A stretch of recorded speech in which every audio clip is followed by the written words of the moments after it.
Saya Reza Abdul Shihab, 2019-012-027. Saya Nadia Yulianini dengan NIM 2019-012-028. Nama saya Santi Gunawan.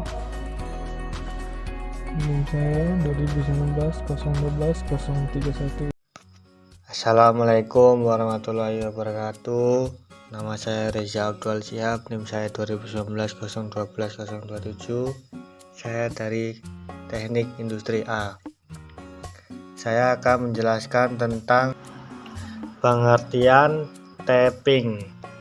Dalam aplikasi modern permesinan, tapping merupakan bagian awal dalam membuat komponen fastener, yang dikenal sebagai mekanisme yang secara mekanis menggabungkan atau menempelkan dan mengunci dua atau lebih objek secara bersamaan. Secara umum, di Indonesia fastener ini kita kenal dengan nama sekrup, mur maupun baut. Perangkat pengencang ini memang digunakan untuk membuat sambungan tidak permanen, yaitu sambungan yang dapat dilepas atau dibongkar tanpa merusak komponen penyambung. Beberapa penelitian menunjukkan bahwa terminologi berasal dari awal 1800-an ketika sebagian besar aplikasi threading secara harfiah dilakukan dengan tangan.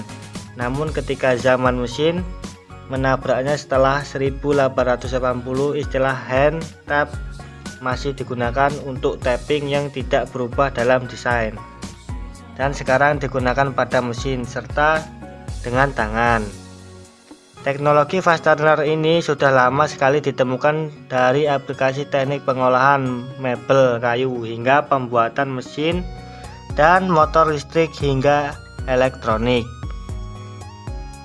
Jika fastener mengencangkan secara tidak permanen atau bisa dibongkar pasang, maka pengelasan adalah contoh pembuatan sambungan permanen. Pengencang fastener besi dan baja biasanya terbuat dari material stainless steel, baja karbon, atau baja paduan.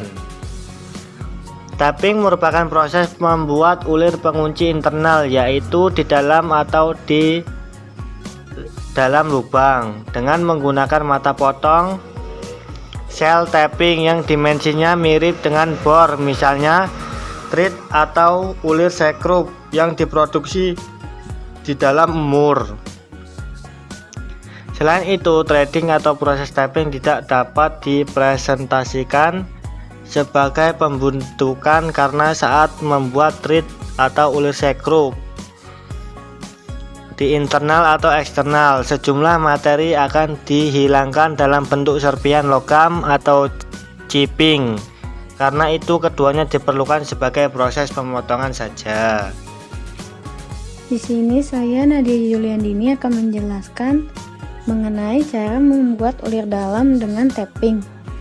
Pertama, buat lubang dengan diameter yang lebih kecil dari ukuran tap. Semisal ukuran tap M10 x 1,50 mm. Maka ukuran mata bor yang digunakan adalah 8,5 mm. Lalu siapkan tap lengkap dengan pemegangnya. Setelah itu, sebagai awalan, pilih tap dengan ujung tirus yang biasanya ditandai dengan angka 1. Lalu set tap. Biasanya memiliki 3 batang tap dengan alur yang berbeda. Ketiganya digunakan dengan awalan tap 1, lanjut tap 2, dan tap 3. Selanjutnya, posisikan ujung tap pada lubang. Lalu tekan tap ke dalam lubang sampai diputar hingga penyayatan terjadi. Jaga selalu kerataan pemegang tap hingga sayatan awal terbentuk cukup dalam. Selanjutnya, ketika sayatan awal terbentuk dan tap telah terpasang kuat dalam lubang, putar tap sejauh setengah putaran, lalu putar kembali tap dengan mengembalikan sejauh 1/4 putaran. Hal ini dilakukan untuk membuang tata hasil penyayatan hingga tap tidak patah dan menghasilkan ulir yang baik. Lakukan pemutaran tap setengah putaran dan putar balik 1/4 putaran hingga kedalaman ulir yang diinginkan tercapai. Selanjutnya, ganti dengan tab 2, ulangi proses penyayatan seperti langkah sebelumnya.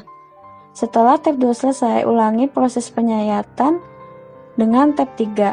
Bila perlu, gunakan oli ketika melakukan penguliran atau penyayatan. Jika ingin membuat ulir kanan, putar tab searah jarum jam. Lalu, cek hasil penguliran lubang dengan baut. Selanjutnya, yaitu mesin dan aplikasi tapping. Pertama, hand tapping. Hand tapping untuk diameter kecil bisa dilakukan dengan hand tap atau obeng yang memiliki mata tapping, maupun dengan dijepit bor listrik, maupun dengan tapping dan mesin milling. Istilah hand tap secara tradisional telah diterapkan pada tapping ukuran fraksional yang memiliki panjang tujuan umum standar. Lalu ada mesin milling dan mesin tap. Karena tapping mesin merupakan operasi yang jauh lebih cepat daripada memutar tapping dengan tangan, evakuasi chip menjadi lebih sulit dikendalikan. Tapping mesin akan didefinisikan sebagai seruling yang dirancang dengan geometri untuk mengarahkan aliran chip keluar dari lubang. Tapping titik spiral dan spiral bergalur cocok dengan kategori ini. Lalu mesin bubut atau lathe. Tapping dalam istilah bubut biasanya menggunakan insert turning. Jangan pernah keliru istilah turning dengan bubut karena artinya sebenarnya sama. Operasi mesin bubut umumnya ada dua jenis, yaitu vertikal dan horizontal. Untuk aplikasi tapping ini juga ada banyak standar dan jenis pemotongannya. Lalu selanjutnya minyak pelumas dan coolant tapping. Penggunaan pelumas yang cocok sangatlah penting untuk sebagian besar operasi proses tapping dan penguliran. Pelumas yang disarankan untuk beberapa bahan umum merupakan sebagai berikut. Pada baja karbon, menggunakan minyak pemotongan berbahan dasar minyak atau sintetis. Lalu, baja paduan menggunakan minyak pemotongan berbasis minyak bumi yang dicampur dengan sejumlah kecil sekitar 10% minyak tanah atau mineral. Besi cor, tidak ada pelumas. Ledakan udara kecepatan rendah harus digunakan untuk membersihkan klip. Aluminium, minyak tanah atau minyak kerosin bisa dicampur dengan sejumlah kecil 15-25% minyak pemotongan berbasis minyak bumi yang tidak gampang menguap seperti solar juga bisa. Kuningan, menggunakan minyak tanah atau mineral. Perunggu, minyak tanah atau dicampur dengan sejumlah kecil 10-15% minyak solar. Sekian penjelasan dari saya, kurang lebihnya mohon maaf apabila terdapat kekurangan dalam penjelasan baik kata-kata maupun intonasi atau informasi yang disampaikan. Kurang lebihnya mohon maaf, salam.